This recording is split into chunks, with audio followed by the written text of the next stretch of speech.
चलिए दोस्तों, आज मैं आप लोगों के लिए एक छोटा सा प्रश्न लाया हूं। यहां पर आप देख सकते हैं हमने 1 2 3 4 5 6 मतलब 6 तक के अंकों को लिखा है, लेकिन इसको हमने 3 बार लिखा है। अब आपका चैलेंज ये है, ये सभी संख्याएं जो दिख रहा है ना, उसको आपको इस प्रकार गणित के कोई भी संक्रिया का प्रयोग कर सकते हैं। ध्यान दीजिएगा, गणित के जो संक्रिया आप जानते हैं, जोड़ घटाव गुणा भाग, या इनके अलावा और जो भी संक्रिया आप जानते हैं, जो भी चिन्ह जानते हैं, उन चिन्हों का प्रयोग कर लेना है गणित के, और इन सभी का उत्तर आपको लाना है। ये संख्या कितना है? 1 2 3 4 5 और 6। अर्थात यहां पर 6 आना चाहिए, यहां पर भी 6 आना चाहिए, यहां पर भी 6 आना चाहिए, यहां पर भी 6 आना चाहिए, यहां पर भी 6 आना चाहिए, और सबसे बड़ी बात, यहां पर भी आपको 6 लाना है। जबकि आप जानते हैं कि एक को हम जोड़ घटाव गुना भाग कुछ भी कर ले, 6 नहीं आता है ना। सबसे बड़ी समस्या है कि यहां पर हम 6 कैसे लाएं, क्योंकि इसको हम जोड़ेंगे तब भी 6 नहीं आएगा, गुना करेंगे तब भी 6 नहीं आएगा, भाग करेंगे तब भी 6 नहीं आएगा। लेकिन ऐसी कौन सी संक्रिया है जिसका उपयोग करके यहां पर भी 6 आ जाएगा? तो इन प्रश्नों को बहुत ध्यान से देख लीजिएगा, और इन सभी प्रश्नों के उत्तर आपको 6 लाने का प्रयास करना है। ऐसे बहुत ही शानदार वीडियो आप हमारे चैनल में देखते रहते हैं, और यदि आपने हमारे चैनल में इस प्रकार के वीडियो देखे हैं तो हमने बहुत सारे तरीके बताए हैं कि इस प्रकार के प्रश्नों को हल कैसे किया जाता है। तो बड़ा ही मजेदार प्रश्न है। यहां से देखिए पूरा 6 लिखा हुआ है ना। तो निश्चित रूप से ये गणित का बहुत ही अद्भुत ट्रिक होता है।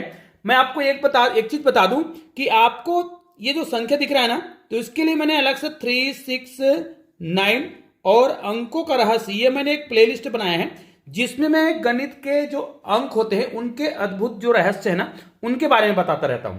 और उसमें मैं बहुत सारे वीडियो बनाने वाला हूं, और लास्ट वीडियो एकदम धमाकेदार होगा, क्योंकि हम जानते हैं कि गणित में अंकों में कुछ अट्रैक्शन होता है। ये मैं नहीं कहता, कि गणित के जो गणितज्ञ हैं, पुराने जो बहुत बड़े गणितज्ञ हैं, उन लोगों ने कहा है कि अंकों में ना अट्रैक्शन शक्ति होती है ना। अगर इनका आपने अच्छे से उपयोग कर लिया, मैं आपको अलग ही चीज बता रहा हूं जिसके बारे में अलग से मैं वीडियो भी बनाने वाला हूं, कि जैसे बोलते हैं ना कि आप अच्छे टाइम टेबल के साथ पढ़ो, तो इन अंकों का अगर आपने सही सदुपयोग कर लिया तो वो अट्रैक्ट करता है। अब किसको अट्रैक्ट करता है आप समझ गए होंगे। हम इस गणित को बनाने वाले हैं, ठीक है, और इस गणित में आपको बहुत ही बेहतरीन नॉलेज मिलने वाला है। तो सबसे पहले आपको क्या करना है, यहां पर 6 लाना है। सारी संक्रिया मैंने बोल रखा है, पूरा फ्री हैंड है, आप बिल्कुल सारे संक्रिया। तो इसको 6 कैसे लाएंगे? इनको हम कई प्रकार से ला सकते हैं, लेकिन चूंकि वीडियो बहुत लंबा हो जाएगा, इसलिए मैं छोटे शॉर्टकट तरीके से, है ना, 1 2 या ट्रिक बताऊंगा, 1 या 2 ही ट्रिक बताऊंगा। सबसे पहले इसको हम क्या करेंगे, यहां पर आपको प्लस कर देना है और यहां पर आपको माइनस कर देना है। ऐसा करने से क्या होगा, पहले से माइनस ये 6 और 6 क्या हो जाएगा, कट जाएगा, आंसर कितना आ जाएगा, एक ही बार में 6 आ जाएगा। इसको दूसरा तरीका से भी कर सकते हैं। आपको क्या करना है, इन दोनों को गुना कर देना है। ये पहला वाला जो भाग है इसको गुना कर देंगे, ये देखो, इसको गुना कर देंगे, ठीक है, और इसको ब्रैकेट में लगा देंगे और इसको भाग कर देंगे। अर्थात 6 6 का 36, उसके बाद 6 से भाग देंगे तब भी 6 आएगा। अर्थात इसको हम 2 प्रकार से हल कर सकते हैं। अब इसको कैसे करेंगे, ये तो बड़ा सिंपल है। आपको क्या करना है, किसी एक जगह प्लस लगा देना है। चलिए हम यहां पर लगा देते हैं प्लस, ठीक है, और यहां पर आपको क्या करना है, मैं जो तरीका बता रहा हूं उसको आपको ध्यान से देखना है भाई। यहां पर आपको भाग की संक्रिया लगाना है। अब यहां पर कोई ब्रैकेट लगाने की आवश्यकता नहीं है, क्योंकि अगर गणित में एक ही प्रश्न में 2-3 बार संक्रिया आया हो तो भाग की संक्रिया को पहले हल करते हैं। तो 5 में 5 को भाग देंगे तो 1 आएगा, फिर 1 में 5 को जोड़ेंगे तो कितना आएगा, 6 आएगा। यहां पर ब्रैकेट लगाना इसलिए पड़ेगा क्योंकि यहां पर भाग की संक्रिया दिया है और गुना की दिया हुआ है। तो हम गुना की संक्रिया को पहले हल करेंगे। इसके लिए आवश्यक है कि यहां पर हम कोष्टक लगाएंगे तभी हल कर पाएंगे, क्योंकि डिवाइड से पहले ब्रैकेट हल होता है, ठीक है, हो गया। अगला में आते हैं भाई, यहां पर कैसे हम 6 लाएंगे। यहां पर भी लग रहा है कि समस्या होने वाला है, तो समस्या कुछ भी नहीं होगा। आपको क्या करना है, इनको जोड़ देना है। 4 और 4 8। अब 8 में हम और 4 को जोड़ते हैं, तब तो ये कितना हो जाएगा, 4 4 8 और 8 4 12 हो जाएगा, और कुछ कर नहीं सकते, है ना। तो हम क्या करेंगे, ये जो संक्रिया दिख रहा है इसको हम क्या करेंगे, पहले तो इसको अंडर रूट में रख देंगे, और हमको पता है कि अंडर रूट 4 का जो वैल्यू होता है 2 होता है। अब ये 4 और 4 कितना हो गया है, 8 हो गया है। यहां पर आप माइनस कर दीजिए, तो चूंकि अंडर रूट 4 का मान 2 होता है, 4 और 4 8 होता है। हल करेंगे कितना आएगा, 6 आएगा। लास्ट वाला जरूर देखिएगा जो सबसे ऊपर में है। यहां पर देखिए 3 और तीन को कौन सा संक्रिया अपनाएं? तो भाई तीन तीन, इसको भी कई प्रकार से आप हल कर सकते हैं, लेकिन हम जो बता रहे हो बहुत ही सिंपल सा है। आप क्या करिएगा, इन दोनों में से ध्यान से देखिएगा, इन दोनों में से आपको क्या करना है, किसी को ऐसी संक्रिया लगा देना है कि ये बहुत आसानी से हल हो जाए। अर्थात आप क्या कर दीजिएगा, इनको सबसे पहले मल्टीप्लाई कर दीजिएगा। अब मल्टीप्लाई करने के बाद क्या हो जाएगा, 3 और 3 9 हो जाएगा, यहां पे माइनस लगा दीजिए। अब यहां पर भी आपको ब्रैकेट लगाने की आवश्यकता नहीं है, क्योंकि माइनस और गुना की संक्रिया एक साथ आया हो तो गुना की संक्रिया को पहले हल करते हैं। ये भी सरल समझ आ गया होगा। यहां पर क्या करेंगे, यहां पर तो कुछ बताना नहीं पड़ेगा, क्योंकि 2 + 2 + 2, 2 दूनी 4 और 4 सॉरी 2 2 4 और 4 और 2 6 हो गया। सबसे बड़ी समस्या यहां पे होगी, लेकिन इस वीडियो को यहां तक देख लिए हो तो आपको समस्या नहीं होने वाला है। निश्चित रूप से इस वीडियो को आप लोग अधिक से अधिक शेयर भी करेंगे, और अगर आप अभी तक चैनल को सब्सक्राइब नहीं किया ना तो एक बार चैनल को सब्सक्राइब करके बेल आइकन को प्रेस कर दीजिएगा और ऑल को टच भी कर दीजिएगा। ठीक है, यहां पर थोड़ा इंक ज्यादा हो गया है, कोई दिक्कत नहीं। हमें करना क्या है, हम एक चीज जानते हैं, कोई भी संख्या का जब हम फैक्टोरियल निकालते हैं, ठीक है, कोई भी संख्या हो, जैसे इसका मुझे फैक्टोरियल निकालना है, इसका मतलब क्या है, 2 × 1।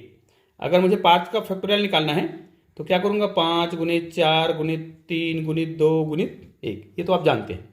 3 का फैक्टोरियल निकालेंगे तो कितना हो जाएगा, 3 का फैक्टोरियल निकालेंगे तो 3 × 2 × 1 और 3 दूनी 6 है ना, 3 दूनी 6 और 6 कम 6। अर्थात अगर हम 3 फैक्टोरियल का उत्तर निकाले तो कितना आएगा, 6। तो क्या इसको हम 3 फैक्टोरियल नहीं बना सकते, बना सकते हैं ना अभी हम। +1 बाहर कर देंगे, मतलब कोष्टक लगा देंगे, फैक्टोरियल, ये लो आपका उत्तर आ गया 6। तो बहुत आसानी से इस प्रकार के प्रश्नों को बनाया जा सकता है, और इस प्रकार के प्रश्नों को आप लोग बनाना सीखना चाहते हैं तो निश्चित रूप से आपको बार बार प्रैक्टिस करना पड़ेगा। ऐसे प्रश्न अक्सर दिमागी कसरत वाले प्रश्न होते हैं, ऐसे प्रश्न लिख दिए जाते हैं और पूछा जाता है चलो इस प्रश्न के उत्तर क्या होंगे कमेंट करके बताओ। तो ऐसे और भी बहुत सारे प्रश्न आप स्वयं भी बना सकते हैं। चलिए मैं आपको एक बहुत ही मजेदार प्रश्न पूछ रहा हूं। यह प्रश्न भी मैं इसलिए पूछ रहा हूं क्योंकि कई लोग इस प्रश्न में बहुत ज्यादा गलती करते हैं और इस प्रश्न को बना नहीं पाते हैं, कई लोग तो गलत ही बनाते हैं। तो इस प्रश्न को आप बहुत आसानी से बना सकते हैं। कैसे बनाएंगे आप देखिए, मान लिया जाए आपको 981 दे दिया है, ठीक है, और इसको डिवाइड करने के लिए कहा गया है 9 से, तो इसका उत्तर क्या होगा भाई, ये तो आप लोग मुझे कमेंट करेंगे। इनका आंसर क्या आएगा ये आप लोग मुझे कमेंट करेंगे। वीडियो यहीं रोक दीजिए, उसके बाद मुझे कमेंट करके बताइएगा 981 को 9 से भाग देंगे तो उत्तर क्या आएगा।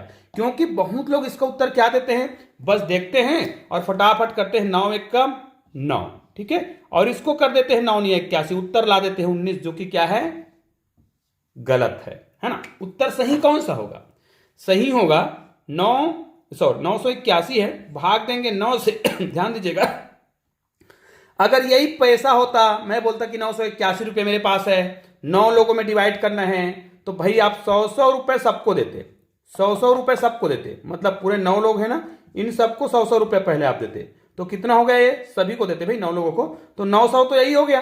अब 81 रुपये फिर बचा है, तो इस 81 रुपए को 9 लोगों को फिर बांटते, तो प्रत्येक व्यक्ति को कितना मिलता, 9 रुपए और मिलता, और ये पूरे 9 लोगों को मिलता पूरा, है ना। यहां पर मैं पूरा नहीं लिख पाया हूं। अब इसका उत्तर कितना आ गया फिर, 109। इसका मतलब जब हम इसको पैसा समझ रहे हैं तो बहुत आसानी से बना पा रहे हैं, लेकिन जब इसको हम भाग देने की संक्रिया बोल रहे हैं तो कई लोग यही गलती करते हैं जो हमने ऊपर में किया है। तो ये गलती आपको नहीं करना है। तो वास्तव में 109 कैसे आ रहा है, इसका उत्तर 109 ही सही है। तो चलिए आपको मैं बता रहा हूं, भाग देने का जो बेसिक कॉन्सेप्ट है उसको आपको ध्यान देना है। ये देखिए, यहां पर आपको भाग देना था 9 1 का 9। अब हमको पता है कि 8 को भाग देना है 9 से। अब हमने भाग दिया, भाग नहीं गया, तो नहीं गया तो हमें शून्य बार भाग देना है ना भाई, ठीक है। अब ये 2 डिजिट हुआ है, लोग क्या करते हैं शुरू से ही 2 डिजिट मान लेते हैं, ऐसा नहीं है। पहले आपको 8 को भाग देना है 9 से, भाग नहीं जा रहा था, शून्य बार दिए। अब ये 2 अंकों की संख्या 81 हो गया है, तो 9 × 81, ये देखिए। अर्थात भाग देने का प्रक्रिया ये है कि कोई भी संख्या दिया है उसको आपको एक एक अंक करके भाग देना होता है। ये बेसिक कॉन्सेप्ट है। तो निश्चित रूप से आपको बहुत आसानी से समझ आया होगा कि भाग देने की संक्रिया कैसे करना चाहिए। निश्चित रूप से इस वीडियो को आप लोग अधिक से अधिक शेयर भी करेंगे। तो चलिए मिलते हैं एक और बेहतरीन वीडियो के साथ, तब तक के लिए जय हिंद, जय भारत।